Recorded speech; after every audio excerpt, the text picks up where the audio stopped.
रोज रात को जब क्वार्टर लौटते हैं ना सर, तो ऐसा लगता है आउट होकर पवेलियन लौट रहे हैं। जब तुमको फुल टॉस मिलता है तो तुम क्या करता है? हिट मारता हूँ। जूसी हाफ वाली मिलता है तो ड्राइव करता हूँ।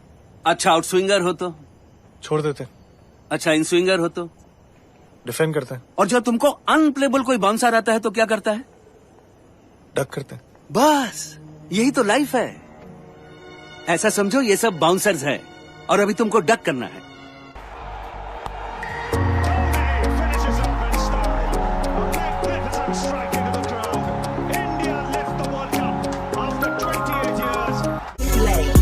That's what they call me. I promise that you never be alone.